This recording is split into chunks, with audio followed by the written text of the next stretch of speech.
మీ ముందు ఇక్కడ 2 ప్రశ్నలు ఉంచుతాను. మీ ముఖ్యమంత్రి గురించి ప్రజల్లో ఉన్న ఆలోచన చెప్తారు. మీ ముఖ్యమంత్రికి అసెంబ్లీ అడ్మినిస్ట్రేషన్, స్టేట్ అడ్మినిస్ట్రేషన్ అసలు రాదు, అందుకే ఈ ఎఫెక్ట్ ఈరోజు ఈ 10 నెలల్లో వచ్చిన వ్యతిరేకత అనేది ప్రజల్లో ఉన్న ఆలోచన. దాన్ని మీరు ఎలా సమర్థిస్తారు? ప్రజల్లో లేదు ఆలోచన, ప్రతిపక్షాల్లో ఆలోచనను రేకెత్తిస్తారు.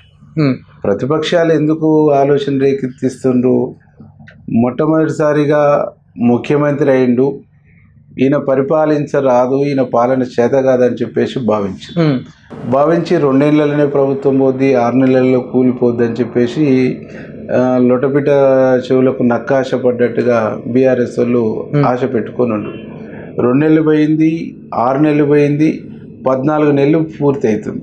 ఒక అద్భుతమైనటువంటి పద్ధతుల్లో, ఒక అద్భుతమైనటువంటి స్టైల్లో తను పనిచేస్తూ ఈ ప్రభుత్వాన్ని ముందుకు నడుపుతున్న తర్వాత అనేక రకాలుగా అబద్ధాలు, అసత్యాలు ప్రచారం చేసే దాంట్లో భాగంగానే ఇప్పుడు నువ్వు అంటున్నటువంటి పాలనా చేత కాదు, పరిపాలిస్తలేరు, అడ్మినిస్ట్రేషన్ రాదనేటువంటిది ఇట్లాంటి ఒక తుగులకు ప్రచారాన్ని, తుగులకు వాదనని బయటికి తీసుకొస్తారు తప్ప ఒక అద్భుతమైనటువంటి అడ్మినిస్ట్రేటర్, చాలా తరోగా ప్రతి డిపార్ట్మెంటును తరోగా అధ్యయనం చేసి లోతుల నుంచి దాన్ని రివ్యూ చేసేటువంటి నాలెడ్జ్, అద్భుతమైనటువంటి నాలెడ్జ్ ఉంది.